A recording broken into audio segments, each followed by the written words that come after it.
అందరికీ నమస్కారం. ఈరోజు మన స్టూడియోకి ఒక ప్రముఖ వ్యక్తి, భారతీయ జనతా పార్టీ తెనాలి అసెంబ్లీ కన్వీనర్ శ్రీ కటారి వాసుదేవ నాయుడు గారు వచ్చేశారు. వారితో బీజేపీ గురించి కొన్ని ముఖ్య విషయాలు చర్చిద్దాం. నమస్తే వాసుదేవ నాయుడు గారు. నమస్కారం అండి. మీరు మా స్టూడియోకి వచ్చేసినందుకు ధన్యవాదాలు. కొన్ని విషయాలు మీతో చర్చిస్తే ప్రజలకి మీ యొక్క అభిప్రాయాలు చెప్పవచ్చు. దాని మీద ఒక 4-5 క్వశ్చన్లు వేస్తాను. మీరు దయచేసి వాటిని స్వీకరించండి. జనాలందరికీ ముఖ్యంగా ఎడ్యుకేటెడ్ పీపుల్కి వచ్చే అనుమానం ఏంటంటే అసలు ఓటు ఎందుకు వేయాలి, దాని కొద్దిగా విశ్లేషణ ఇవ్వండి. ఇది చాలా ముఖ్యమైనటువంటి ప్రశ్న వేశారు మీరు. చాలా సంతోషం. మనం ఓటు ఎందుకు వేయాలనే దానికి సమాధానం ఏమంటే, ఇప్పుడు మన రాష్ట్రంలో జరుగుతున్నటువంటి ప్రజలకు కలుగుతున్న ఇబ్బందుల గురించి, అదేవిధంగా రాష్ట్రానికి ఏ విధంగా నష్టం జరుగుతూ ఉంది దాని గురించి, ఇవన్నీ గత 5 ఏళ్లుగా ఎన్ని రకాలుగా రాష్ట్రం నష్టపోతా ఉందనేసి ప్రతి ఒక్క టీ కొట్టుకాడ కానీ, హోటల్లో కానీ, కాఫీ తాగేట ప్రతి చోట చర్చలు జరుగుతున్నాయి. ఏంది, మనం ఒకప్పట్లో ఆంధ్ర అంటే భారతదేశంలోనే మంచి రాష్ట్రం, కానీ మంచి కష్టపడతారు, బాగా పనిచేస్తారు, ఆంధ్రప్రదేశ్ మంచి అభివృద్ధి చెందిన రాష్ట్రంగా ఒకప్పట్లో భారతదేశంలోనే మంచి పేరు కలిగినటువంటి ఒక రాష్ట్రాన్ని గత 5 సంవత్సరాలుగా ప్రతి చోట ఆంధ్ర అంటే వీళ్ళు అన్డెవలప్డ్ రాష్ట్రం కింద నిర్ణయానికి వచ్చేసింది. ఎందుకంటే ఏ రంగంలో చూసినా కానీ, ప్రతి ఒక్క దాంట్లో ఒక్క విషయం ఏది చూసుకున్నా కానీ, అన్ని రంగాల్లో కానీ రాష్ట్రం అవినీతిమయమైపోయింది. అసలు డెవలప్మెంట్ అనేది ఏమి కనపడటం లేదు. ఎవరికి ఏది నచ్చితే ఆ విధంగా చేస్తున్నారు ఈ అధికారులు కన్నా ఎక్కువగా రాజకీయ నాయకులు వాళ్ళని ఆ విధంగా చేస్తున్నారు. కాబట్టి అధికారులు కూడా నిస్సహాయ స్థితిలో ఉన్నారు, చేయలేక. కాబట్టి ఈరోజు మనం అందరూ కలిసి పోయినసారి చేసిన పొరపాటు చేయకుండా ఈసారి మళ్ళీ మంచి ప్రభుత్వాన్ని ఎన్నుకొని మళ్ళీ మన రాష్ట్రాన్ని ఇదివరకు ఏ పరిస్థితిలో ఆంధ్ర అంటే ఎంత పేరు కలిగిందో అదేవిధంగా అలాంటి ఆంధ్ర మళ్ళీ గాడిలో పడింది, గాడి తప్పినటువంటి ఆంధ్రాను మళ్ళీ గాడిలో పెట్టాలనేసి ప్రజలందరూ కంపల్సరీ ప్రతి ఒక్కరూ ఓటు వేసి కంపల్సరీ దిగ్విజయంగా ఈ ఎన్డీఏ కూటమిని గెలిపించి రాష్ట్రాన్ని అభివృద్ధి దిశలోకి వెళ్ళటానికి అందరూ సహకరిస్తారని కోరుకుంటున్నాను. బాగుందండి. అయితే దీంట్లో చిన్న పాయింట్ లాంటిది. ఇప్పుడు మీరు చెప్పిన విశ్లేషణ ప్రకారం ఎన్డీఏ కూటమి అభ్యర్థులు ఓటు ఎందుకు వేయాలి చెప్పండి. ఎన్డీఏ కూటమికి ఓటు ఎందుకు వేయాలని మీరు అడుగుతున్నారు. ఇది సంతోషదగిన విషయమే. అంటే ఎన్డీఏకి వేసిన దానివల్ల ఉపయోగం ఏమంటే, ఇదివరకు మన రాష్ట్రంలో వైఎస్ఆర్సీపీకి ఓటు వేసిన దానివల్ల 151 సీట్లు గెలిపించిన దానివల్ల ఆయన ఏదో నాదే సామ్రాజ్యం, ఈ 151 మంది ఎమ్మెల్యేలు రాష్ట్రంలో ఉండే వాళ్ళందరూ నేనేదో పెద్ద రాజునని, నేనేదో పెద్ద ఇదనేసి నా కోసం వేశారు కాబట్టి నా ఇష్టం వచ్చినట్టు చేయొచ్చు అనేసి ఆయన ఇష్టానుసారంగా చేశారు. దానివల్ల రాష్ట్రం ఎంతో నష్టపోయింది.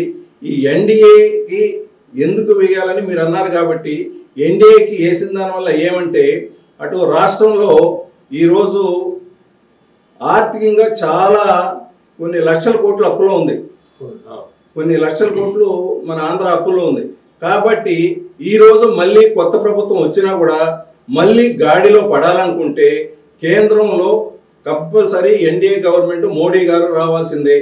ఆయన సహకారంతో మళ్ళీ చంద్రబాబు నాయుడు గారు సీఎంగా ఉండి ఇక్కడ మన నాదేళ్ల మనోహర్ గారు ఎమ్మెల్యే గెలిచి అన్ని చోట్ల ఎన్డీఏ గవర్నమెంట్ కానీ వస్తే మళ్ళీ భారతదేశానికి ఉపయోగం, మన రాష్ట్రానికి చాలా ఉపయోగం. దానివల్ల కొన్ని ఇండస్ట్రీస్ వస్తాయి, కొన్ని ఫైనాన్షియల్గా అప్పుల్లో ఉండేదానివల్ల కొద్దిగా ఆర్థికంగా మన రాష్ట్రం నిలదొక్కుకోవడానికి కానీ, కొన్ని ఇండస్ట్రీస్ రావడానికి కానీ, అదేవిధంగా పారిశ్రామికవేత్తలు రావడానికి కానీ, అదేవిధంగా కొద్దిగా సాఫ్ట్వేరు కుర్రోళ్ళందరూ చాలా బాధపడిపోతున్నారు. ఎందుకంటే ఉద్యోగాలు లేకుండా కనీసం 4,000కు 5,000 కూడా బీటెక్ చదివి ఎంటెక్ చదివిన వాళ్ళంతా హైదరాబాద్లో కోచింగ్లని బెంగళూరులో కోచింగ్లని మానసిక బాధలు పడుతున్నారు. ఇవన్నీ కొద్దిగా డెవలప్ గాడిలో పడాలంటే ఎన్డీఏ ప్రభుత్వం కంపల్సరీ రావాలని నా కోరిక. బాగుందండి, మీరు ఇచ్చిన విశ్లేషణ చక్కగా ఉంది. గత ప్రభుత్వానికి ఇప్పుడు ప్రభుత్వానికి తేడా చెప్తారా? గత ప్రభుత్వానికి ఇప్పుడు ప్రభుత్వానికి తేడా చెప్పాలంటే గత ప్రభుత్వం కొత్తగా రాష్ట్రం ఏర్పడిన తర్వాత మనం అంత మునుపు అంతా కలిసి ఉన్నాము. డివైడ్ అయినాక ఏమంటే సపరేట్గా మనం డివైడ్ అయిన తర్వాత అన్నదమ్ములు కూడా డివైడ్ అయితే కొత్తగా ఇల్లు కట్టుకోవాల్సి వస్తుంది. ఇల్లుకు కట్టుకోవాలంటే ఎలాంటి బాధలు ఉంటాయి, అదేవిధంగా మనం కొత్త కాపురం స్టార్ట్ చేయాలంటే ఎన్ని బాధలు ఉంటాయి, అన్ని బాధలు ఉంటాయి కొత్తగా రాష్ట్రం డివైడ్ అయ్యేటప్పుడు. అదే ఆ ఉద్దేశంతో మొదట స్టార్ట్ చేసినప్పుడు మన ప్రభుత్వం ఏర్పడినప్పుడు కొంత టైం పడుతుంది అది అన్నీ సరి చేసుకోవటానికి. దాంతోనే గత ప్రభుత్వం 2 సంవత్సరాలు అవన్నీ సమకూర్చుకోవడానికి టైం పట్టింది. దీంట్లో కొన్ని అవాంతరాలు, కోర్టుకు వెళ్ళటాలు, కొన్ని పర్మిషన్కు దానికి దీనికి కూడా కొంతమంది అబ్జెక్షన్ పెట్టిన దానివల్ల అవన్నీ సమకూర్చే లోపల మన ప్రభుత్వం కూడా ఒక నిర్ణయం తీసుకోవడానికి కొద్దిగా టైం పట్టింది. అన్నీ తీసుకొని స్టార్ట్ చేసి అన్నీ చేసి లైన్లో పెట్టి గాడిలో పెట్టే టయానికి ప్రభుత్వం మారటం అది దురదృష్టకరం. గత ప్రభుత్వంలో చాలా అన్నిటికీ మంచి ఇండస్ట్రీస్కి మంచి ప్రాజెక్టులకి ప్రణాళిక అయితే స్టార్ట్ చేశారు. ఆ ప్రణాళిక మధ్యలోనే ఆగిపోయింది ప్రభుత్వం మారిన దానివల్ల. అది చాలా దురదృష్టకరం. అదే కానీ అట్నే కంటిన్యూ అయ్యింటే ఈ 5 ఏళ్లలో మాత్రం రాష్ట్రం కొత్తగా వచ్చిన రాష్ట్రం తెలంగాణతో ఈక్వల్గా డెవలప్ అయ్యేది. అప్పట్లేని అభివృద్ధి అనేది మాత్రం పర్సంటేజ్లో అభివృద్ధి ఈక్వల్గా అన్ని రాష్ట్రాల కన్నా బాగానే అభివృద్ధి జరుగుతూ వచ్చింది. కొన్ని దురదృష్ట శక్తుల వల్ల ప్రభుత్వం ఈ విధంగా మాట ఆయన చెప్పిన మాటలను బట్టి జనమంతా ఒకసారి అనే లోపల కొద్దిగా నమ్మారు. నమ్మిన దానికి ఈరోజు అందరూ బాధపడుతున్నారు. అది మన అందరికీ నష్టం జరిగింది, ఆంధ్ర రాష్ట్రానికి నష్టం జరిగింది, ప్రజానికానికి అందరికీ నష్టం జరిగింది. ఓకే, కరెక్ట్ చెప్పారు. అయితే ఈ చిన్న పాయింట్లో ప్రస్తుతం నడుస్తున్న శాంతి భద్రతల గురించి చెప్పండి. ప్రస్తుతం ఉన్న శాంతి భద్రత గురించి అంటే ప్రతి చిన్న పిల్లవాడిని అడిగినా ఎవరిని అడిగినా ప్రతి రాజకీయ కొద్దిగా అవగాహన ఉండే వాళ్ళకి ప్రతి ఒక్కరికి అర్థం అవుతుంది. అప్పటికి ఇప్పటికి ఏమి తేడా అంటే అప్పుడేమో ఏదైనా ఎవరైనా చిన్న గొడవలు జరిగినా సమస్యలు వచ్చినా కానీ పోలీస్ స్టేషన్ కానీ అధికారులు కానీ అది ఏ డిపార్ట్మెంట్ అయినా కానీ ఇదివరకు అధికారులు వాళ్ళ పని వాళ్ళు చేసుకుంటూ వెళ్ళేవాళ్ళు. పెద్దగా ప్రెషర్ ఉండేది కాదు. వాళ్ళు మేము కూడా నా వ్యక్తిగత అభిప్రాయం అయితే ఏమంటే అధికారులు గెజెటెడ్ ఆఫీసర్స్ అందరూ మంచి ఉద్దేశం, వాళ్ళ అమ్మ నాన్న వాళ్ళంతా చదివించేటప్పుడు మా పిల్లోడు చాలా మంచివాడు అవ్వాలా, మంచి ఉద్యోగం రావాలని కోరుకుంటున్నారు. అదేవిధంగా వీళ్ళు కూడా బాగా తల్లిదండ్రుల ఆశయాలకు అనుగుణంగానే కష్టపడుతున్నారు, చదివారు, ఐఏఎస్ ఆఫీసర్లు అయ్యారు. ఉద్యోగం వచ్చేటప్పుడు కూడా వాళ్ళు ఒక భారతదేశాన్ని గురించి మన భారతదేశంలో ఎలా ఉండాలా, ఏమి మన దేశానికి మనం ఏమి న్యాయం చేయగలుగుతాము ఈ చదువుకున్న దానివల్ల అటనేసి వాళ్ళు మంచి కోరిక అభిప్రాయంతోనే ఉద్యోగంలో చేరేటప్పుడు ప్రమాణం చేసే వస్తారు. కానీ ఆ మంచి వ్యక్తులు వాళ్ళ ఉద్దేశాలకు వ్యతిరేకంగా కొంతమంది ఈ రాజకీయ నాయకులు వాళ్ళని ఏం చేస్తున్నారు, తప్పుదారి పట్టించి వాళ్ళకి అనుగుణంగా వాళ్ళని కత్తి సానబట్టి మంచిదానికి ఉపయోగించుకోకుండా వేరే మార్గంలో ఉపయోగించుకున్న దానివల్ల వాళ్ళ కొద్దిగా పెద్ద అధికారులు కూడా మచ్చొస్తూ ఉంది. వాళ్ళు కూడా మానసికంగా జనం అనుకుంటున్నారు ఏంది ఇంత పెద్ద ఐఏఎస్ ఆఫీసర్లు ఐపీఎస్ ఆఫీసర్లు ఇంత పెద్దవాళ్ళుగా ఉండి కొన్ని విషయాలలో ఇంత గవర్నమెంట్ తప్పు చేయమన్నా కానీ వీళ్ళు చేయటం పద్ధతి కాదు కదా అనేసి అసలు వాళ్ళు మానసికంగా అటు ఇటు కాకుండా కొద్దిగా ఇబ్బంది పడుతున్నారు. అది ప్రజలకంతా కనపడుతుంది. అధికారులు అయితే ఇదివరకు లాగా స్వేచ్ఛగా చేసుకోవడానికి అవకాశం లేదని జనానికి అర్థమవుతుంది. అంటే శాంతి భద్రతల గురించి వీక్ అయిపోయింది సమర్థత ఉండి కూడా వాళ్ళు మంచి సమర్థత ఉండేవాళ్లే. ఇదివరకు గత ప్రభుత్వంలో 20 ఏళ్ళుగా 30 ఏళ్ళుగా ఉద్యోగాలు చేసిన వాళ్లే, మంచి అనుభవం కలిగిన వాళ్లే. కానీ నాయకుడు ఎలా ఉంటే, రాజు ఎలా ఉంటే కింద పరిపాలకులు కూడా అలా చేస్తారు. అందుకని వాళ్ళని తప్పు పట్టదట్టానికన్నా ముందు రాజు అనేవాడు సక్రంగా లేదని నా వ్యక్తిగత అభిప్రాయం. ఇప్పుడు మన ఆర్థిక విధానాల వల్ల వీక్ అయినాయని మనం అందరం ఒప్పుకున్నాం.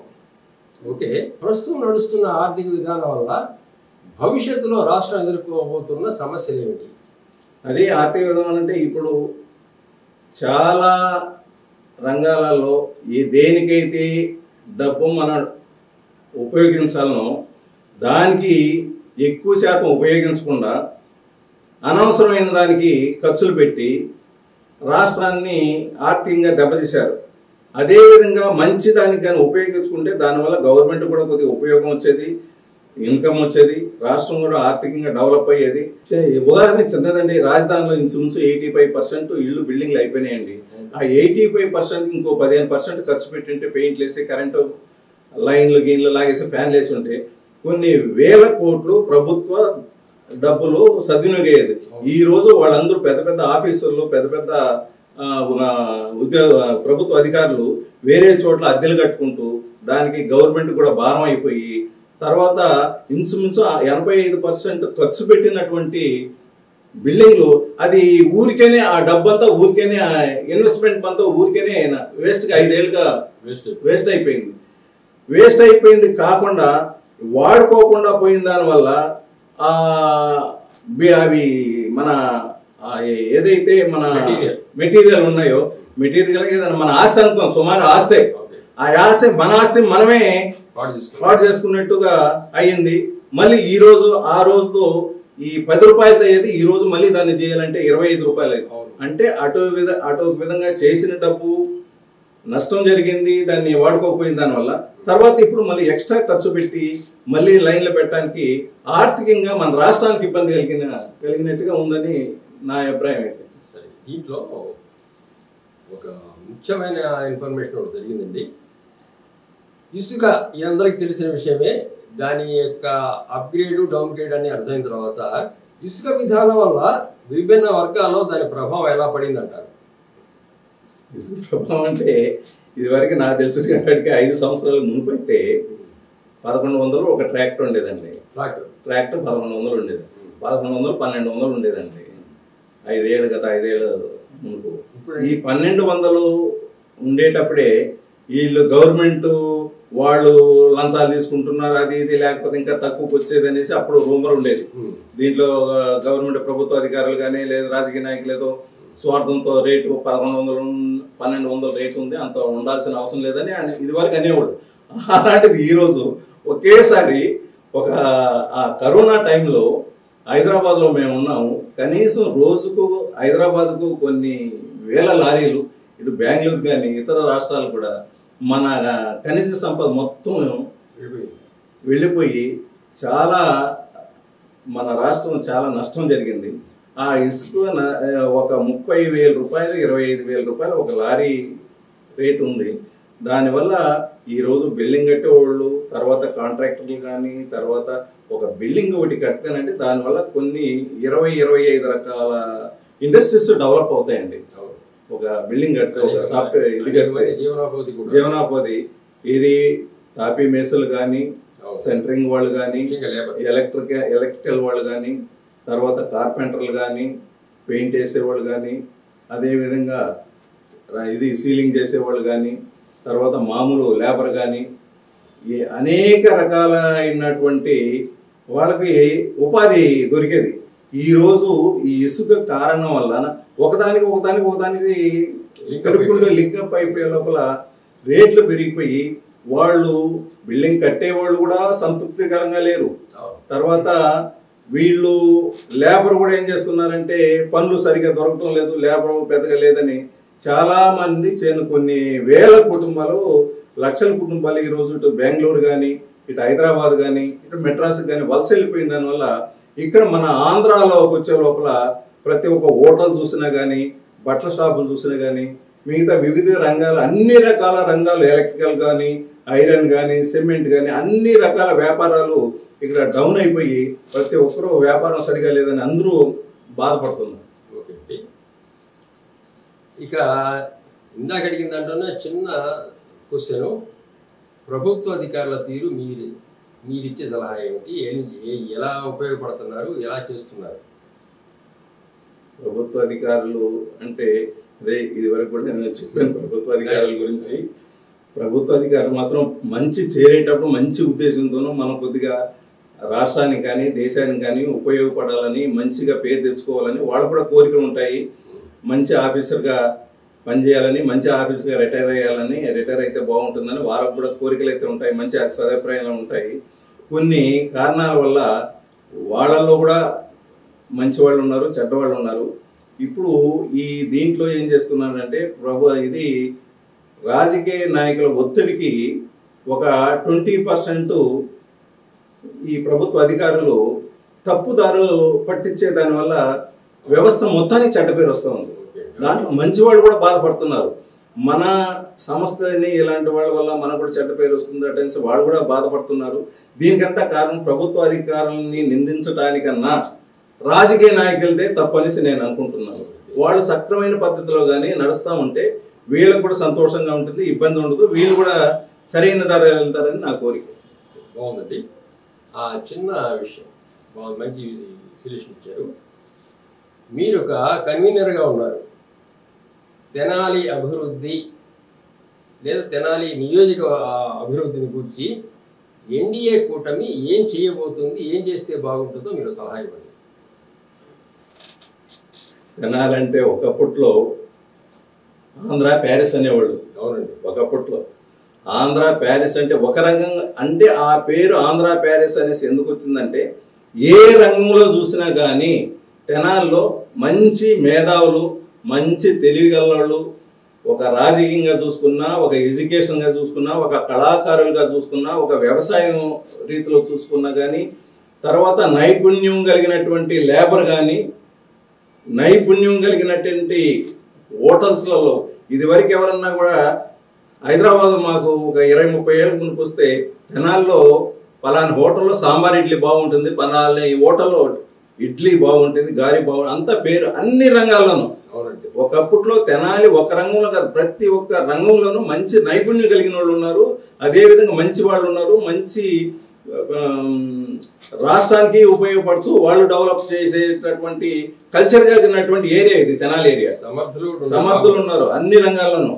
అలాంటిది అదేవిధంగా మన పట్టణంలో కూడా ప్రశాంతంగా ఉంటే ఎవరు వచ్చినా కానీ ఒక ఉద్యోగి రిటైర్మెంట్ అయితే మళ్ళీ తెనాలిలోనే మిగతా జీవితాన్ని గడపాలనుకుని కోరుకునేవాళ్ళు ఇదివరకు ఒకప్పట్లో. అదేవిధంగా కూడా మంచి పేరు అన్ని చోట్ల మన తెనాలని భారతదేశంలోనే కాకుండా ఇతర దేశాలలో కూడా తెనాలికి మంచి పేరు ఉంది. అలాంటిది ఈ మధ్య కొద్దిగా గ్యాప్ వచ్చి ఇదైపోయి ప్రతి ఒక్కరు కూడా అందరూ అధికారులు కానీ అదేవిధంగా మన ప్రజలు కానీ జనాభా కానీ తెనాల్లో కొద్దిగా ఇదివరకు లాగా సంతృప్తికరంగా లేరు. మనం కూడా ఈసారి కానీ మళ్ళీ ఈ గవర్నమెంట్ కానీ వస్తే మనం కూడా మన పిల్లలు హైదరాబాద్ ఉంటే ఆడికి వెళ్ళిపోతాం, లేకపోతే బెంగళూరు ఉంటే మన పిల్లల దగ్గరికి వెళ్ళిపోతాం. ఇదేం పెద్ద సంతృప్తికరంగా లేదనేసి నీరసంగా ఉన్నారు. ఉదాహరణకి మాకు 3 పిల్లలు ఉన్నారు, 3 సాఫ్ట్వేరే. వాళ్ళు వచ్చిన వాళ్ళు 3 సాఫ్ట్వేరే. ఆ రోజు రాజధాని కానీ ఇక్కడ ఉంటే ఎవరో ఇద్దరన్నా మాకు అందుబాటులో ఉంటారు, ఏనే బాగుంటుందని మేము కూడా కోరుకున్నాము.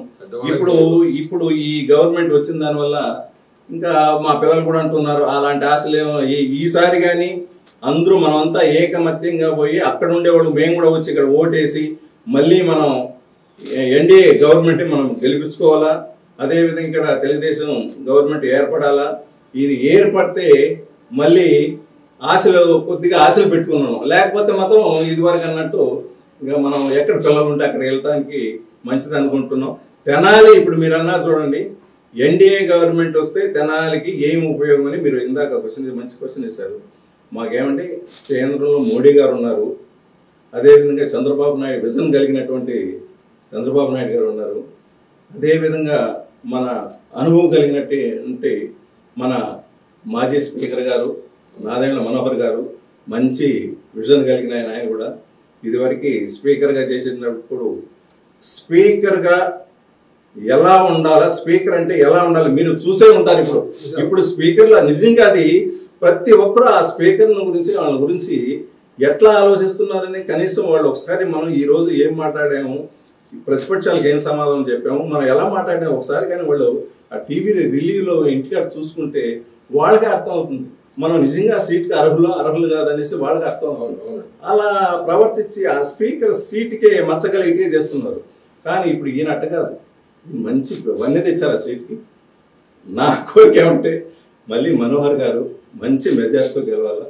మళ్ళీ సేమ్ ఆంధ్రాలో ఇదివరకు చాలా రకాల డెవలప్ చేశారు, అదేవిధంగా ఈసారి వచ్చి కూడా ఆంధ్రాన్ని పాత టైప్లో ఆంధ్రాని బాగా డెవలప్ చేస్తారని తప్పకుండా చేస్తారు. ఎందుకంటే ఇతనికి మీద మంచి ఒపీనియన్ ఉంది, చంద్రబాబు నాయుడు గారికి ఒపీనియన్ ఉంది, మోడీ గారికి మంచి ఒపీనియన్ ఉంది, ప్రజలందరికీ ఉంది. అందుకని ఈ ప్రజల సపోర్ట్ ఉంటుంది. నేను అనుకోవటం చంద్రబాబు నాయుడు స్టేట్ ప్రభుత్వం సపోర్టు, మోడీ గారి సపోర్ట్ ఉండే దానివల్ల కొన్ని ఫండ్స్ వీళ్ళు తీసుకొచ్చి, ఎందుకంటే పవన్ కళ్యాణ్ గారు బాగా మోడీ గారితో కానీ చంద్రబాబు నాయుడు అందరితో బాగున్నారు కాబట్టి పవన్ కళ్యాణ్ గారు, అదేవిధంగా చంద్రబాబు నాయుడు గారు, మన మనోహర్ గారు, మోడీ గారు, ఈ నలుగురు వల్ల మన రాష్ట్రం అదేవిధంగా తెనాలి ప్రత్యేకంగా బాగా డెవలప్ అవుతుందని నా కోరిక. చాలా మంచి విశ్లేషణ, బాగుందండి. ఫైనల్గా చిన్న పాయింట్, ఎన్డీఏ కూటమి వచ్చింది, మోడీ గారి పరిపాలనా సమర్థత ఎలా ఉండబోతోంది? ఇది ఇప్పుడు వేసిన క్వశ్చన్లు అన్నిటికన్నా చాలా మంచి క్వశ్చన్ వేసారు, చాలా ఇంపార్టెంట్గా అందరికి అవసరం కూడా. ఇది ఎట్లా అంటే, ఇది వరకు మన భారతదేశం నుంచి ఇతర దేశాలకి ప్రధానమంత్రులు వెళితే వాళ్ళు కొంతమంది ప్రధానమంత్రులు, ఆయన ఏదో ఇండియా నుంచి ప్రధానమంత్రి వచ్చాడంటే వాళ్ళలో ఒక చిన్న ఎమ్మెల్యే ఎంపీ వచ్చినట్టు ఫీల్ అయ్యేవాళ్ళు. తర్వాత వీళ్ళు వస్తే మనం ఏమైనా అడుగుతారేమో, ఒకప్పట్లో అడుగుతారేమో మన దేశం నుంచి అటెండెన్స్ కూడా కొంతమంది మన భారతదేశ ప్రధానమంత్రి అంటే ఫస్ట్ ప్రిఫరెన్స్ ఇచ్చేవాళ్ళు కాదు, గౌరవించేవాళ్ళు కాదు. ఎప్పుడైతే మోడీ గారు వచ్చినాక ఈ భారతదేశ సంస్కరణలు, భారతదేశం డెవలప్మెంటు, ఆయన ఎందుకంటే ఎంతో మంది ప్రధానమంత్రులు మనం చూసాము, మోడీ గారు లాగానే లంచం తీసుకోకుండా ఎలాంటి రూపాయి ఆశించకుండా చేసిన ప్రధానమంత్రులు కూడా ఉన్నారు, ఇదివరకు కూడా ఉన్నారండి, కానీ చేశారు. కానీ మన ప్రధానమంత్రి గారికి ఆ రోజు వాళ్ళ నాన్నగారు ఇచ్చిన ఒక ఇల్లు తప్పిస్తే ఈ రోజు కూడా ఆయన మీద ఎక్కడ చిన్న మచ్చ లేని, భారతదేశం కాకుండా ప్రపంచం లేని మచ్చ లేని ప్రధాని గారు ఎవరంటే ఈ రోజు గుండె మీద చేసుకొని ప్రపంచ దేశాలలో ఉండే ప్రతి ఒక్కరూ చెప్పగలుగుతారు మోడీ గారిని గురించి. మచ్చలేనటువంటి ప్రధానమంత్రి గారు ప్రపంచంలోనే అలాంటి వాళ్ళు ఉండేది. ఎవరికో కొత్త స్వార్థం ఉంది, నిస్వార్థంతో చేస్తున్నారు ప్రధానమంత్రి గారు, గొప్ప అది. అందుకనే మళ్ళీ ఈ 2 సార్లు ఇప్పుడు చాలా డెవలప్ అయింది. ఈసారి మళ్ళీ తప్పకుండా మోడీ గారు ప్రధానమంత్రి అవుతారు. ఆయన అవసరం భారతదేశానికి మొత్తానికి అవసరం ఉంది. ఆయన ఈసారి అయితే మామూలు కాదు, ప్రపంచంలో నెంబర్ 2 ప్లేస్కి రావాల్సిన ఆవశ్యకత ఉంది, తప్పకుండా వస్తుంది కూడా. భారతదేశం ఇదివరకు వచ్చిన పేరు వేరు, ఇప్పుడు రాబోయేటటువంటి ఈ 5 ఏళ్లలో మోడీ గారు చేయబోయే ఒక ప్రణాళిక అన్ని సిద్ధం చేసుకున్నారు మోడీ గారు. మన భారతదేశాన్ని ఏ విధంగా డెవలప్ చేసి ప్రపంచ దేశాలలో మంచి గుర్తింపు రావాలంటే ఏమేమి చేయాలని ఒక ప్రణాళిక ఉంది మోడీ గారి దగ్గర. తప్పకుండా అది చేస్తారు. అలాంటి ప్రపంచంలోనే ఆదర్శమైనటువంటి ప్రధానమంత్రి ఆయన గుర్తింపు కలుగుతుంది, చేస్తారని మాకు అందరికీ భారతదేశంలో ఉండే ప్రతి ప్రజలకు విశ్వాసం ఉంది. చాలా చక్కగా చెప్పారు, మీ విశ్లేషణ చాలా బాగుందండి. అసలు ఎన్డీఏ కూటమిని గురించి కానీ బీజేపీని గురించి కానీ మీ యొక్క జేయం, డెడికేషన్ చాలా మెచ్చుకోదగ్గాయి. రేపు వచ్చిన గవర్నమెంట్ ఎలా వస్తుందని కాసేపు మనం పెద్దగా అక్కర్లేదు, కానీ ఎన్డీఏ కూటమి రావాలని చెప్పి చాలామంది కోరుకుంటున్నారు. మీరు ఇందాక ఇప్పుడు అడిగిన క్వశ్చన్ చాలా మంచి క్వశ్చన్. మోడీ గారు వల్ల ఉపయోగం ఏమి మళ్ళీ వస్తే, ఎన్డీఏ గవర్నమెంట్ వల్ల ఏమి లాభపడని మీరు అన్న దానికి ఉదాహరణ ఏమంటే ఇప్పుడు చెప్పాను. దీంతో పాటు ఇప్పుడు ఈ మధ్య మనం 2-3 సంవత్సరాల మునుపు కోవిడ్ వచ్చిన టైంలో కోవిడ్ ప్రపంచ దేశాలు మొత్తం గడగడగడ వణికిపోయాయి. ఆ రోజుల్లో మోడీ గారు ధైర్య సాహసాలతో కోవిడ్ని ఏ విధంగా ఎదుర్కోవాలా, మన భారతదేశంలో ప్రజలను మనం ఏ విధంగా రక్షించుకోవాలా, వాళ్ళ ప్రాణాలు ఎలా కాపాడుకోవాలనే ఉద్దేశంతో రాత్రి పగలు నిద్రాహారం లేకుండా ప్రతి ఒక్కరిని అలర్ట్ చేసి మీరు ఎలా జాగ్రత్తగా ఉండాలనేది ఒక పాయింట్. ఒకవేళ వచ్చిన వాళ్ళకి మనం ఏమి చేయాలో, వాళ్ళని ఎలా కాపాడుకోవాలో మన ప్రజల్ని అని ఆయన చాలా కష్టపడి అప్పటికప్పుడు మెసేజ్లు పంపిస్తూ ప్రజలకి, ప్రభుత్వ అధికారులకి, భారతదేశంలో ఉన్నటువంటి అందరికీ సాంకేతికం పంపించి మీరు ఉండాల్సిన జాగ్రత్తలన్నీ చెప్పి చాలా అలర్ట్ చేశారు.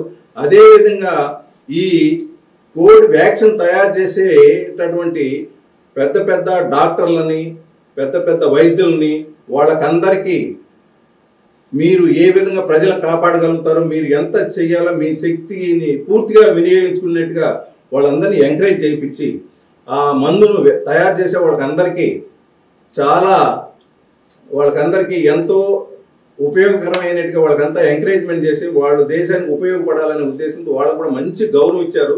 వాళ్ళు కూడా రాత్రి పగులు కష్టపడి భారతదేశానికి ఒకదానికే కాకుండా వ్యాక్సిన్ ప్రపంచ దేశాలు కూడా సప్లై చేసే స్టేజీకి వాళ్ళని మోడీ గారు వాళ్ళంతా ఎంకరేజ్ చేశారు. కాబట్టి వాళ్ళు కూడా ఆ రోజు అంత చేయగలిగారు, కష్టపడ్డారు. వాళ్ళు కూడా చేసి భారతదేశ ప్రజలతో పాటు ప్రపంచ దేశాలలో ఉండే జనాన్ని కూడా కాపాడగలిగారు. అది కూడా ఫ్రీగా ఇవ్వటం అనేది అసలు మామూలుగా ఎవరు ఊహించలేదు. అలాంటి వ్యాక్సిన్ ఫ్రీగా ప్రతి ప్రజలకి ఫ్రీగా ఇవ్వటం అనేది భారతదేశంలో అదే ఆ ప్లేస్లో వేరే వాళ్ళు కానీ ఉంటే చేయలేరని నా అభిప్రాయం. అదేవిధంగా మేక్ ఇన్ ఇండియా అనేసి మొదటి నుంచి మోడీ గారిది ఒకటే ప్రణాళిక. మనం చైనా మనలో ఎక్కడ దెబ్బతీస్తూ ఉందంటే అన్నీ వాళ్ళు తయారు చేయటం, మన భారతదేశానికి పంపించడం, మన డబ్బులంతా వాళ్ళు తీసుకెళ్ళి వాళ్ళు డెవలప్ చేయటం, అలాంటివి ఉండకూడదని ప్రతి ఒక్కటి మోడీ గారు ఏమంటే మేక్ ఇన్ ఇండియా మన రాష్ట్రంలో మన దేశంలోనే తయారు చేసి మనమే ఇతర దేశాలకు పంపించాలని కోరిక ఆయనది మైండ్లో మొదటి నుంచి కాన్సెప్ట్ ఉంది. ఆయన ప్రధానమంత్రి కాకమును కూడా సీఎంగా ఉండేటప్పుడు కూడా ఉంది ఆయనకి ఆలోచన. దాన్ని ఈరోజు ప్రధానమంత్రి వచ్చినాక ప్రధానమంత్రి గారుగా వచ్చిన తర్వాత మాత్రం దాన్ని బాగా డెవలప్ చేసి భారతదేశంలో ఎన్ని రకాల ఇండస్ట్రీస్ ఉంటే ఎన్ని రకాలు ఉంటే వాళ్ళ నైపుణ్యాన్ని తీసుకొని డెవలప్ చేసి వాళ్ళ సహకారాలు అందించిన దానివల్ల ఈరోజు ప్రపంచ దేశాలకి మనం ఈరోజు సెల్ కానీ కొన్ని ఐటమ్స్ కానీ ప్రపంచ దేశాలు శాసిస్తున్నాం.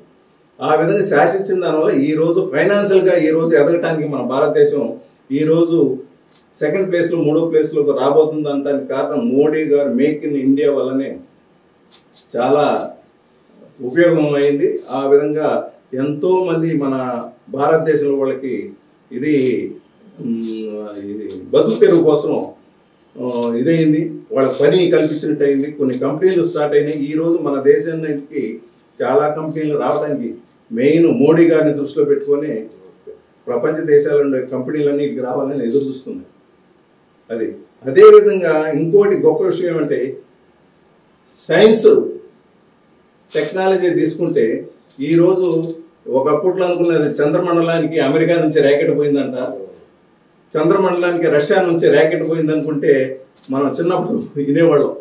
అదేదో ఆడికి చంద్రమండలానికి వెళ్ళిందంటే నోటి మాటలు కాదు, అదేదో పెద్ద ఒక ఇదిలాగా అనుకున్నాం. ఈరోజు మనం అమెరికా వెళ్ళేసి వచ్చేసినట్టు మన వాళ్ళకి చంద్రయానానికి వెళ్ళేసి రావడానికి ఆ విధంగా డెవలప్ అవడానికి కారణం మన మోడీ గారు ప్రభుత్వం వచ్చినాక దాన్ని బాగా డెవలప్ చేయటం, ప్రపంచ దేశాలన్నీ గుర్తొచ్చేట్టుగా మనం పంపించే శాటిలైట్ వాళ్ళే ఆశ్చర్యపోతున్నారు మన టెక్నాలజీని చూసి. ఈరోజు మనకు అలాంటి సైంటిస్టులు మన దగ్గర ఉన్నారు. అలాంటి సైంటిస్టులకి మన ప్రధాని మంత్రి గారు ప్రోత్సాహం వల్లనే వాళ్ళు కూడా అంత షైన్ అవుతున్నారు, ఇంకా ఉత్సాహంతో పనిచేస్తున్నారు. కాబట్టి ఇప్పుడు మీరు అడిగిన దానికి మోడీ గారు వల్ల ఏం ఉపయోగం ఉన్నారు ఇలాంటివి చెప్పుకుంటే పోతే చాలా ఉన్నాయి. కాబట్టి ప్రజలందరూ భారతదేశంలో ఉండే ప్రజలందరూ మళ్ళీ మోడీ గారు రావాలని ఎదురు చూస్తున్నారు, కోరుకుంటున్నారు. తప్పకుండా మోడీ గారిని ఈసారి 400 సీట్లు తప్పకుండా గెలిపించుకునే బాధ్యత వాళ్ళు ప్రజలే వేసుకుంటున్నారు గెలిపించుకోవాలని.